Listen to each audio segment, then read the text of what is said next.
요한계시록 15장은 16장 7 대접 재앙에 대한 내용을 소개하고 있습니다.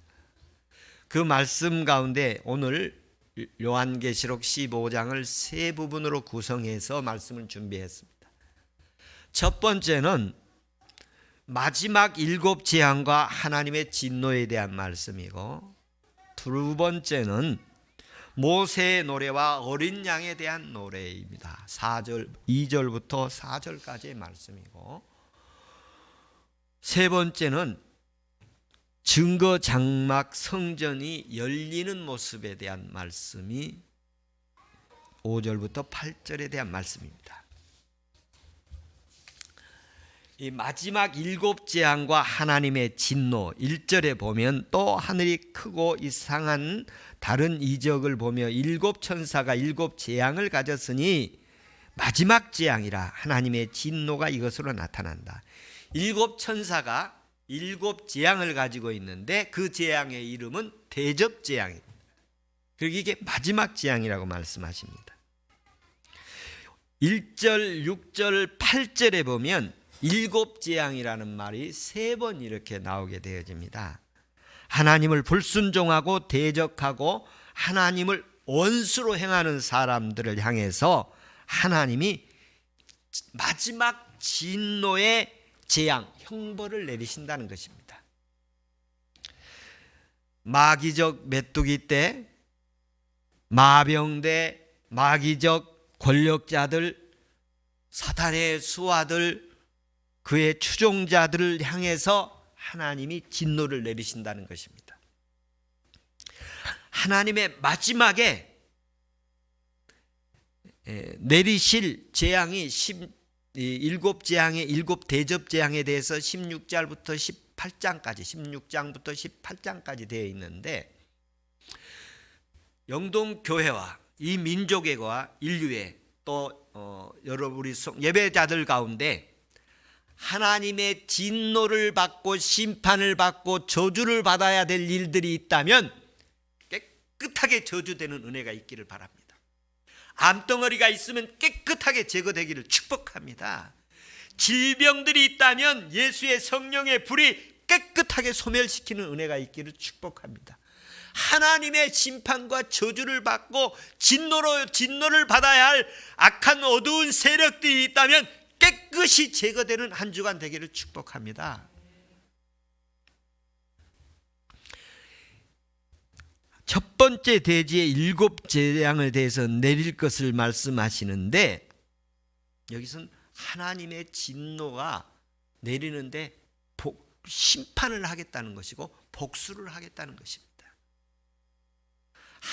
그동안 마귀적 메뚜기 떼들이, 마귀적 마병대가, 땅에서 올라온 짐승들, 바다에서 올라온 짐승들이, 악한 권력자들이 하나님의 성전을 짓밟고 믿음의 사람들을 666을 짐승의 표를 주고 불이익을 받게 하고 환난과 박해를 주고 억압을 주고 살육을 했던, 땅의 3분의 1을 살육을 하고 4분의 1을 살육을 하고 온 세상을 살육을 하던 그 악한 세력들을 하나님이 진노하시겠다는 것입니다.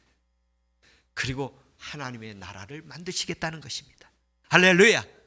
이 땅에 하나님의 나라가 임하기를 축복합니다.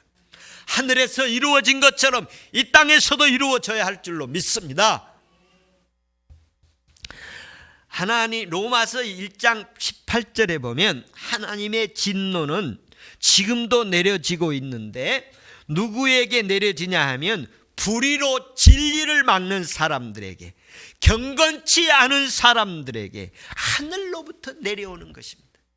하늘로부터 내려오는데 제 개인적인 경험을 말하자면 어디서부터 진노가 임하느냐 하면 요나의 모습을 보면 진노가 임하지 않습니까? 불순종하고 하나님을 대적할 때 진노가 임하는데 바람이 오지요, 파도가 불지요, 배가 위험하게 되지요, 배에 있던 물건을 버리게 되지요, 마지막에 누구를 버리게 되지요? 요나를 버리게 되죠. 그러니까 하나님의 진노는 자신의 주변에서부터, 멀리서부터 이렇게 차근차근 가까이 자기에게 오는 거예요. 왜 그러냐? 그러는 동안에 깨달아야 합니다. 그러는 동안에 정신을 차려야 합니다. 멀리서부터 하나님의 진노가 오면 정신을 차려야 합니다.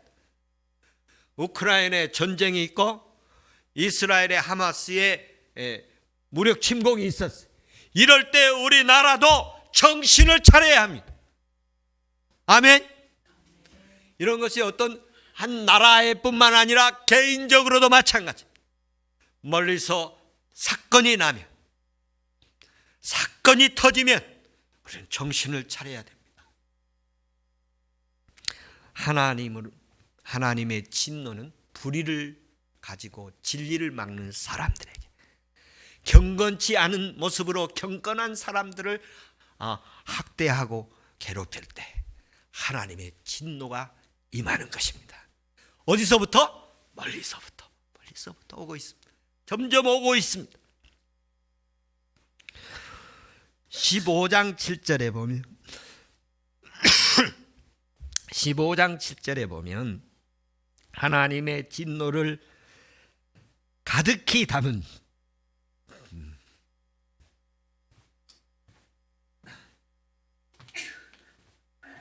히트를 좀 꺼줬으면 좋겠습니다.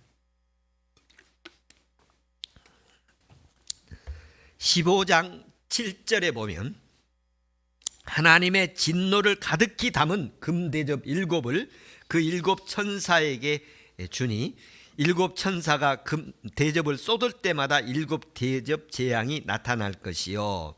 여기에 강조점이 있는데 재앙이 내리는데 하나님의 진노가 마무리될 것이다. 7 재앙이 내리면 진노가 마무리될 것이다. 여러분, 재앙을, 환난을, 시련을 겪고 있는 것이 있다면 이번 주간에 마무리되는 은혜 있기를 축복합니다. 시련이 마무리되고 하나님의 환난이 마무리되고 고난이 마무리되고 주의 나라가 임하기를 축복합니다.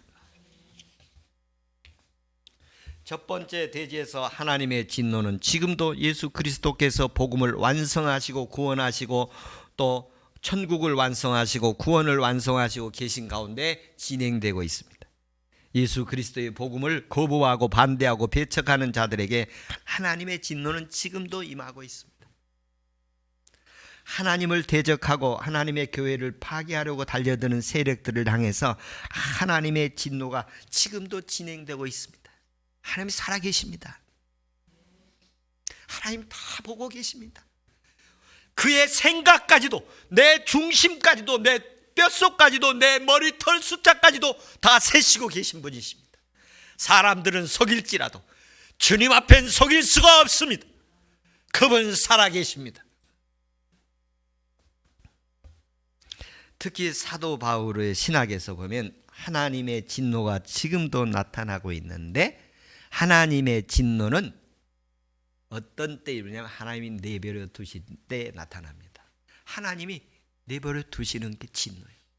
부모가 자식을 버리면 그게 진노예요. 자식에게는 일을 하다가 일을 그냥 버리면 그 일은 진노를 받은 거예요. 망가져버리는 거 아닙니까? 내버려 둔다는 말은 하나님이 그냥 내버려 둔다. 하나님이 눈 감아 버리신다. 하나님이 눈 감아 버리시는 거예요. 하나님이 외면해 버리시는 거예요.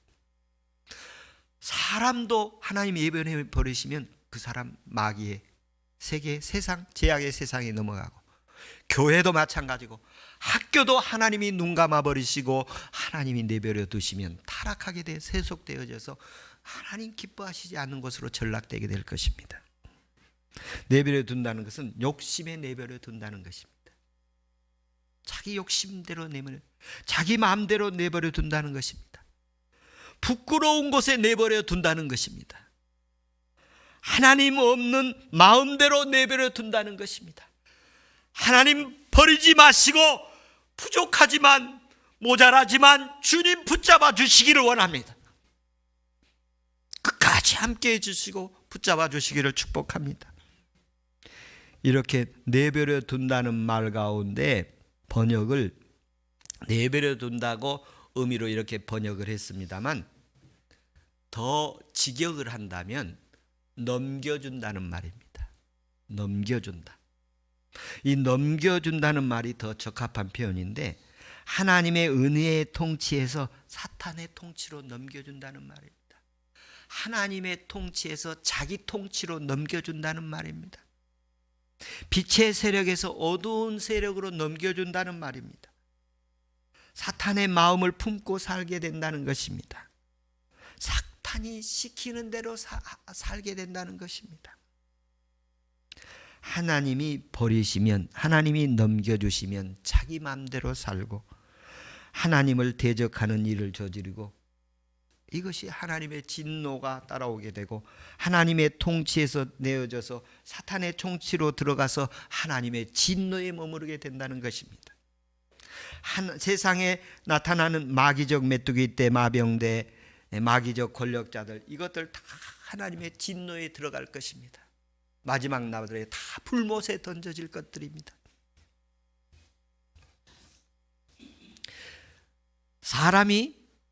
하나님이 사람을 내버려 두면 사탄이 자기 수하로 만듭니다. 그래서 하나님을 대적하게 하고 교회를 파괴하게 하고 믿는 자를 핍박하게 하고 성적으로 타락하게 하고 사람에게 잘 배우려고 예모에 치중하게 되게, 자동차 치중하게 되고 옷에 치중하게 되고, 또 요즘에 귀금속에 치중하게 되고 가방에 치중하게 되고, 개인과 가정의 삶 그러면서 무너지게 되어집니다. 개인의 삶이 무너지게 돼요. 하나님의 심판에는 구원의 심판도 있지만 진노의 심판도 있습니다. 구원의 심판은 수고했다, 잘했다, 결산해서 면류관 주시고 상급 주시고, 진노의 심판은 그가 형벌을 받게 될 것입니다. 영원한 불못에 던져져서 부자가 뜨거운 불못에 들어가서 물 한 방울을 사다에게 구걸하는 모습으로 고통을 당할 것입니다. 금방 끝나는 것도 아니에요. 영원히 고통을 당한다고 말씀하십니다. 첫 번째, 대지에서 하나님의 진노가 2번 나오는데 하나님은 7 재앙을 3번 하셨어요. 오늘 우리 가운데 적용한다면, 이번 푸틴이 우크라이나를 침략해서 대량 학살을 저지르고 있습니다. 그리고 자기 백성도 많이 죽어가고 있습니다. 하마스가 이스라엘 키부츠를 점령해서 1,300여 명을 죽였다고 그러는데 우리나라로 말하면 한 1만 명이 죽었다는 숫자, 비율로 말하면 이스라엘의 인구에 우리나라 인구 비율로 말하면 하루아침에 1만 명이 우리 죽었다고 볼 수 있는 거예요. 이 하나님의 진노가 지금도 진행되고 있고, 지난날도 하나님의 진노가 임했었고, 또 앞으로 이 7 재앙은 진노가 마무리될 것입니다. 하나님의 진노가 우리 가정에, 교회에, 우리 나라에, 인류에 마무리되는 은혜가 있기를 축복합니다. 하나님께서는 이 진노가 인간 세상에서 재앙으로 나타나고 있고 이걸 완결시키시는 분이시라는 것을 확실히 오늘 말씀 중에 보여주고 계십니다. 두 번째는 2절부터 4절 말씀인데요. 두 번째 대지에서 이 요약해 보면 모세의 노래와 어린 양의 노래가 있습니다.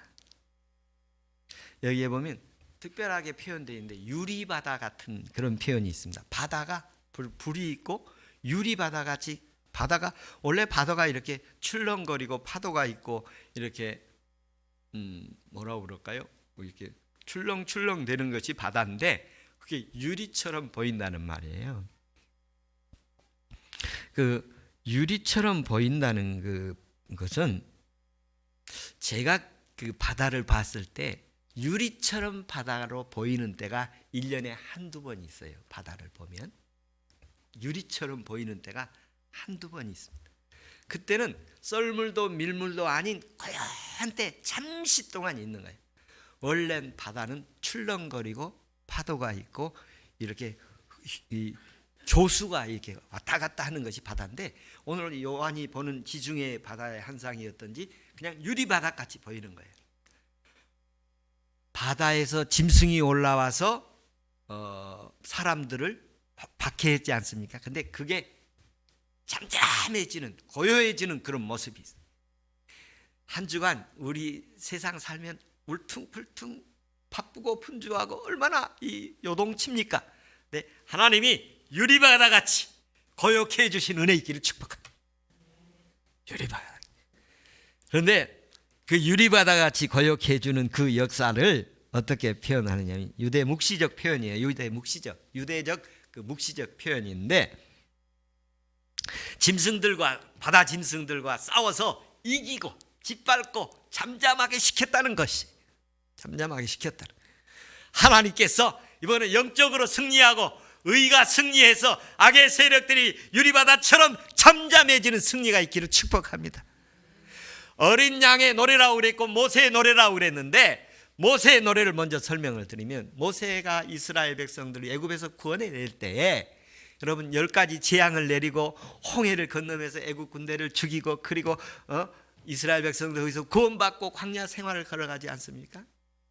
그때 그들은 비록 가진 것은 없지만, 벌 것은 없지만, 그 애굽의 학대와 억압 그리고 노예 삶은 끝났지 않습니까? 그리고 하나님의 인도를 받지 않습니까? 이런 모세의 노래, 애굽에서 구원받는 노래가 한 주간 있기를 축복합니다. 제약에서 구원받고, 바로 같은 악한 세력에서 구원받고, 애굽 군대 같은 우리를 괴롭히는 그 군사력들로부터 자유해지는, 그리고 우리는 유리바다 같이 고요해지는 은혜가 있기를 축복합니다. 그런가 하면 어린 양의 노래가 여기 또 나옵니다. 어린 양의 노래는 어떤 의미입니까? 어린 양은 예수 그리스도이시죠.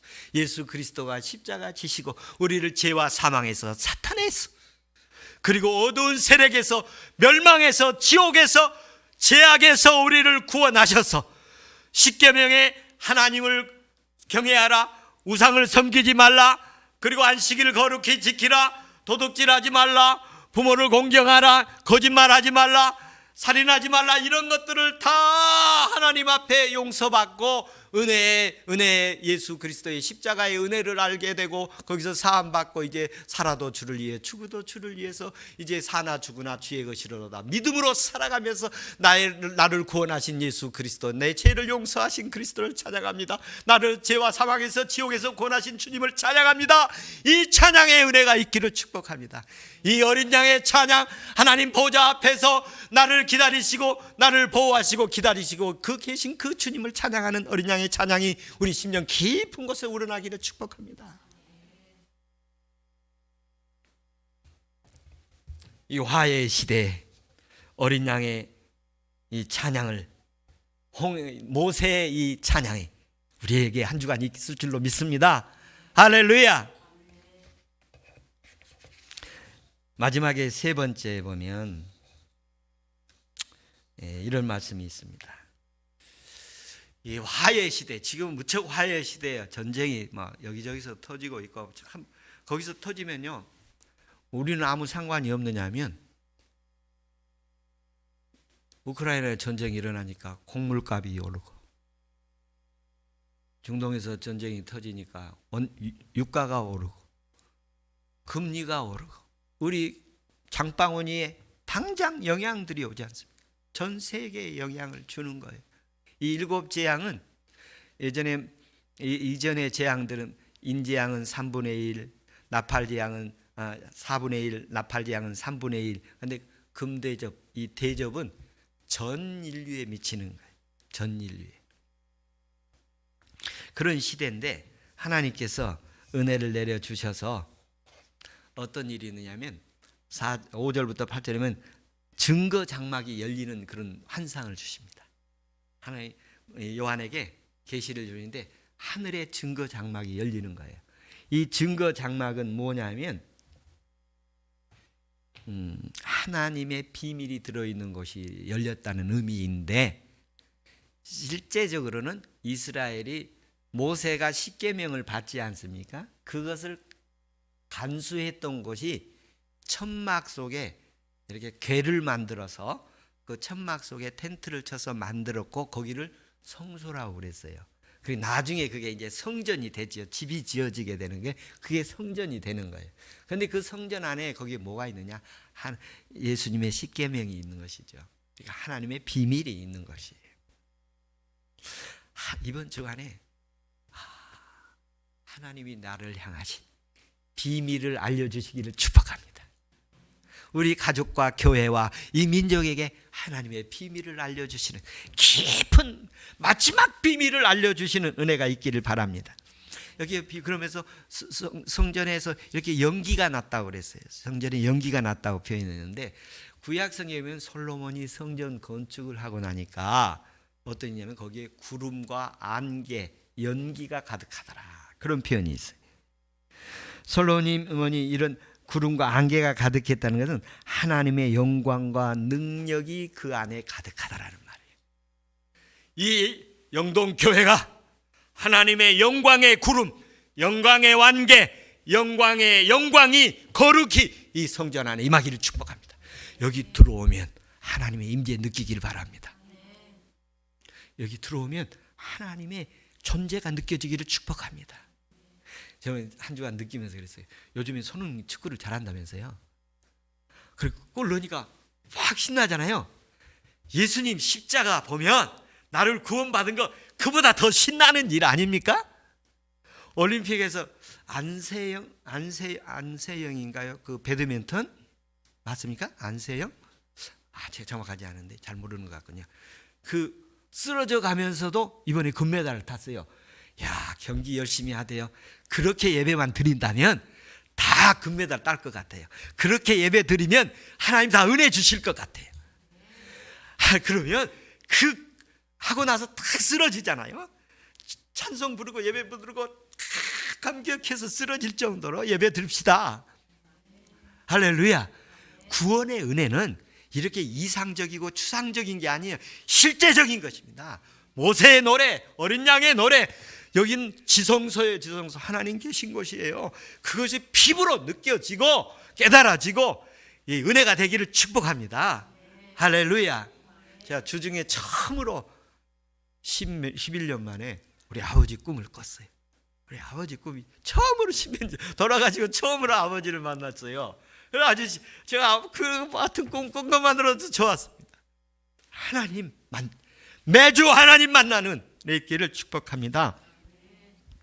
하나님께서 은혜 주셔서 이 천국의 비밀, 천국의 약속, 구원의 약속, 구원의 은혜, 이 어떤 마지막 우리에게 주어진 환난과 역경 그리고 가난과 불편함들 오더라도 답답해하지 말고 또 불평불만하지 말고 기쁘게 받으면서 이겨내기를 축복합니다. 감당내기를 축복합니다.